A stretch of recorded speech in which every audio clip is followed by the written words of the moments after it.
Hi guys, and welcome to another Facebook Live session. As we know, I'm Talia and I work for Elfie Training, and today I want to present to you a little bit of information about our continuous professional development.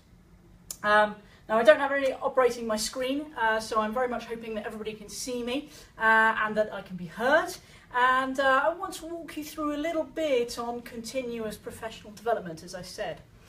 Now for me, I've been working for Elfie Training for over 4 years, and my continuous professional development is a matter of huge pride to me. The activities that I undertake in order to maintain myself as a teacher as well as a practitioner, and obviously being able to teach my subject specialism is really important. And I think it's often an area that we overlook. We can be in our workplace and we can obviously think about, oh, I've got a supervision, I've got an appraisal coming up and I need to draw up my personal development plan or my PDP. But then are we truly reflecting on the activities that we have undertaken? And that's where I want us to look at today. Now, most of my resources that I'm going to refer to come from a teaching area, because obviously I am a tutor, but equally it could just as well apply to you, and I'll bring down some examples as to how that applies to you as well. So I'm going to talk a little bit about the Society for Education and Training, of which I am an affiliate member. And for me, the Society for Education and Training is a place for professional teachers to gather, to get resources from, to take part in research with. We get a magazine that updates us on the information that different people are undertaking research with. But also it helps us to think about our different CPD activities, and they offer various CPD activities as well, CPD, Continuous Professional Development.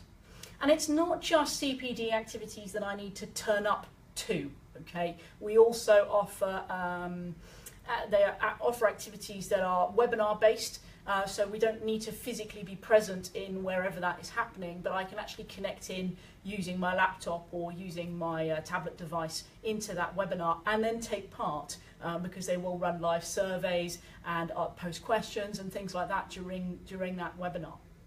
So for me, that's been a great source of developing myself as a teacher. Remembering, of course, as a teacher, I have 2 areas I must develop myself on. My area of practice, of training, so lots of you guys already know I'm a moving and handling trainer, so I need to ensure that I'm developing my moving and handling, my first aid, my whatever other subjects I'm teaching, as well as developing myself as a teacher. So there are 2 aspects on my CPD record. Okay, so let's take a little look at the layout that I use for my CPD record. I'm just going to see where I can see on the boards there. And what I can and cannot see. Okay, great. So my CPD record, I'm going to be recording the date, obviously, of the exercise that I've undertaken, whatever that might be. I want to list the event or activity that I undertook. And then it's the 3rd column that's really, really key. And that's where we're going into what did I learn?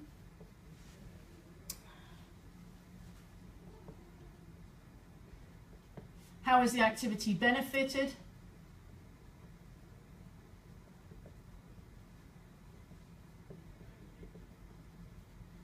And my 3rd question of how am I going to use that? Or how am I using it?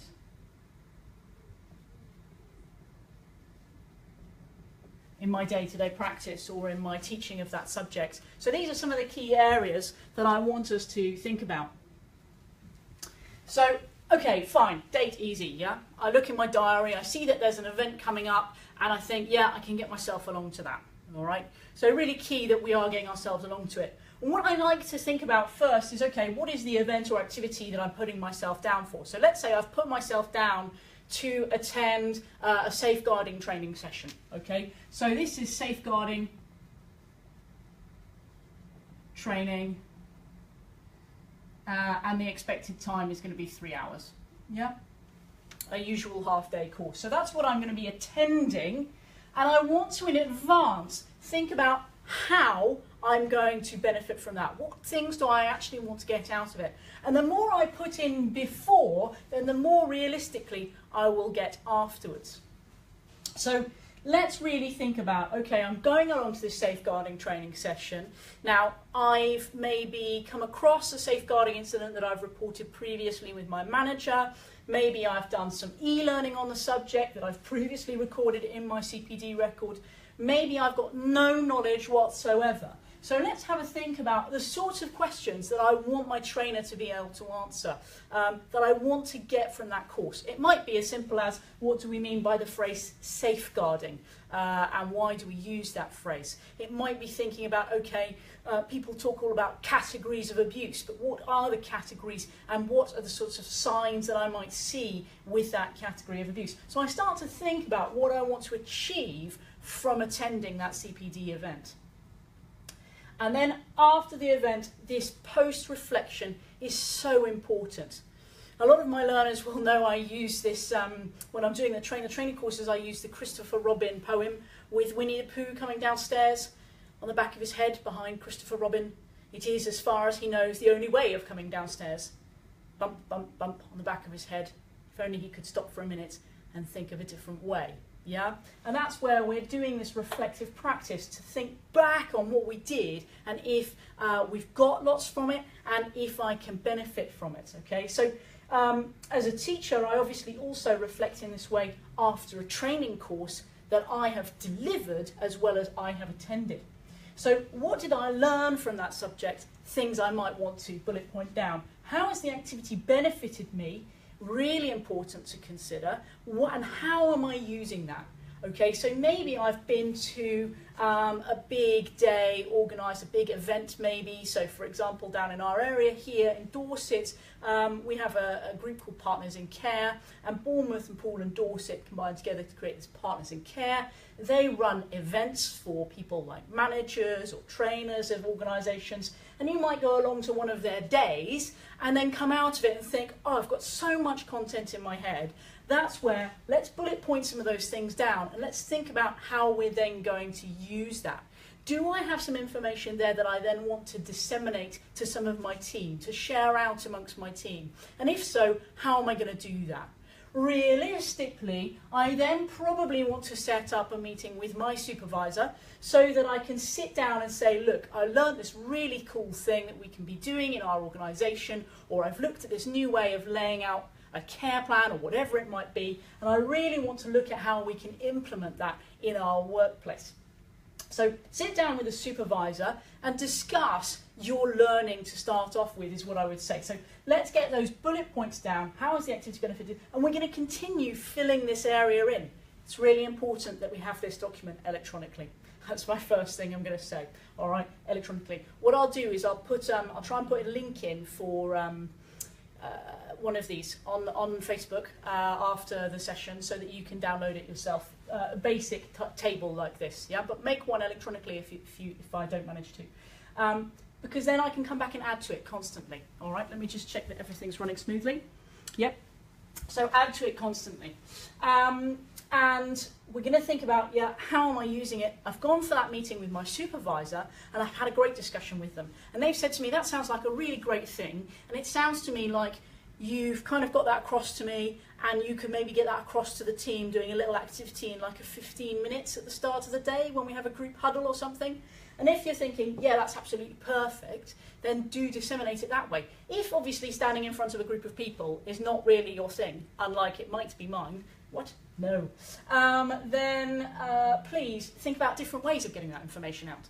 So maybe you sit with your supervisor and think, oh, actually, I'd like to put a little leaflet together about how I delivered it. And I would be careful about not, just handing people a bunch of prose, because realistically, a big block of text they haven't looked at in the past, it may have been out there, they're not going to suddenly pick it up and grab it now. Yeah, so think about how we can make that engaging. And there might be resources out there that you've been signposted to that could do that. And think about how we could get that across to the rest of our team. Maybe share it in a briefing, ask our supervisor to say something to the team about it. Maybe get something put up in our team room as well, our staff room. So different ways that we can get that information across. And thinking about all of the different types of teaching that we do, if I'm thinking about it from a teaching aspect, or all of the different development that I do within my workplace. Okay, so if we're thinking of our safeguarding training, I'm saying here safeguarding training attending face-to-face 3-hour course. Well, actually, I may have already done my online course, yeah, my e-learning for it. I may have been doing within my apprenticeship, within my RQF, I might be going through some safeguarding things with my tutor and some bigger case study type questions. Equally, in the future, it may be that I've had a meeting with my supervisor about something, and I'm just detailing, obviously I'm not sharing up any safeguarding alerts, obviously, but I might say, oh, I've had an in-depth discussion with my supervisor about how this system now works, so that we get a better understanding of it. So let's say we're thinking about moving and handling. Yeah. Now, as you know, I'm a moving and handling trainer. I recently attended the National Back Exchange Conference, which is a 3-day conference, and I attend many sessions in every day. Now, we have some sessions that are big group sessions with it's a plenary speaker, so that are at the front of like 100 of us, and you know, I'm taking detailed notes and thinking of questions if I get the opportunity to meet them at some point, or we have question opportunity at the end of that session. And I'm really trying to engage with that. And then we go off to smaller seminar type sessions where there's maybe 20 of us in a group, and it's a bit more hands-on usually and practical for us to get involved in.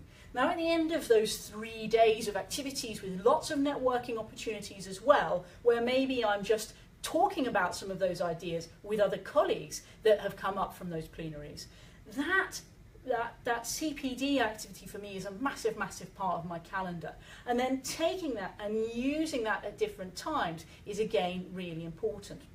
So you'll remember my session I ran back, I want to say in May, when I was at the Royal Bucks Hospital with some of our moving and handling trainers. That was me sharing with some of those guys some of the stuff that I take away from conference. And then I was fortunate enough recently to be invited, you may have seen on social, I was invited just over a week ago to attend the Sussex Back Exchange Group Day, where they had lots of exhibitors coming in and were presenting on some of their products and getting involved in and getting hands-on with the different products that are in the market. So really important ways of me staying up to date with my knowledge and taking on, you know, new techniques of different ways we can use that products and understanding the safety elements behind it as well. So lots of things to put on our CPD record. Now, as I said, this works directly with any personal development plan that we're forming. So really think about your personal development plan. What do I want to achieve in the next month, the next 3 months, 6 months, 12 months, and how am I going to do that?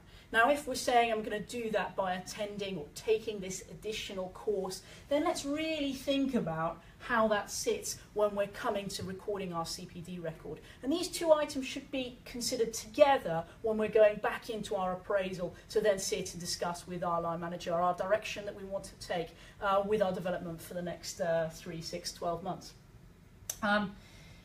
So what else can I say about this record? Keep it, maintain it.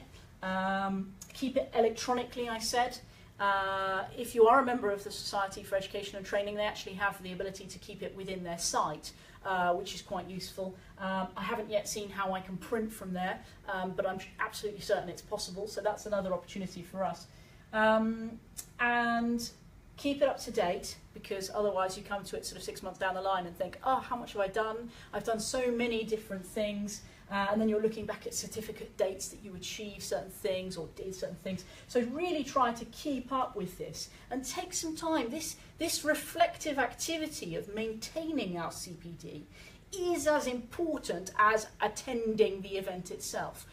Because without this, we're then not committing the learning to ourselves. And I also want to say, let's think outside of the box as to how you're going to get access to different CPD activities. Because there are many different places out there where I can actually access free resources, open resources, that I could then use for part of my development. So obviously we've got the courses that my company are going to put me on. Yeah, they're going to put me, if I'm in health and social care, they're going to put me on safeguarding training because that's compulsory. They're going to put me on moving and handling training because that's compulsory. But maybe I want to learn a little bit more about dementia, and that opportunity isn't coming up at the moment in my organisation. So where can I go for valuable information on dementia?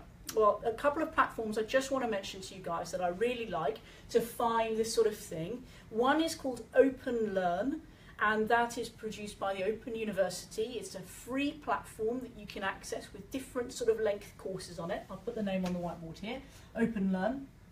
Okay, and then there's another repository of these open courses, these free courses, that's called Future Learn. Okay, and obviously they're not hands-on practical stuff, so if you're looking for more moving and handling techniques that somebody can assess you on, this is not the place to go. But if you're looking for information on maybe how to work with someone with dementia a little bit more detail, then you may well find something on one of these sites or a similar site. Do check out its value. So Open Learn, as I say, is the Open University. Future Learn has got many different universities who've put things on there. Do think about the value of that information, okay? As much as we may love reading Wikipedia, it is a wiki, which means anyone can publish on it. And it's really key, if we're going to look at that we're then looking at the reference that's at the very bottom of the site, saying where did that information come from. So for me, Wikipedia is like your initial snapshot, and then you need to look deeper into your knowledge. And this is the sort of place that maybe some good courses on, I mentioned dementia, maybe end-of-life care, maybe something more specific to your role, that are free to access. Yeah, maybe considering social media if that's part of your role or something like that. And then let's get this recorded and let's reflect on what that means for your workplace, for your development, okay? And think about your direction. And there are many, many different activities that could go in there. I talked about attending training, doing online courses, doing these open courses or an e-learning course, but also attending meetings I mentioned, yeah? Running a meeting, having a phone conversation with a specialist even. It doesn't have to be specific and I've got this material and this material from it. If I can detail down the date that it happened, a vague title, and then really think about what you were learning from that, then that will form a really important basis for your CPD. Okay guys, I've waffled on plenty enough now. That's quite enough from me. So I'm going to sign off, but I will remind you, first thing, I will try to get this template into the comments section underneath this Facebook Live video for the first thing. And second thing, obviously, I wish you all a fantastic weekend. All Hallows Eve coming up, Halloween. Hope you have a great time. I think my office will be doing some form of fancy dress, so do look out on social for those photos. And I look forward to seeing you next time. Thanks very much, guys.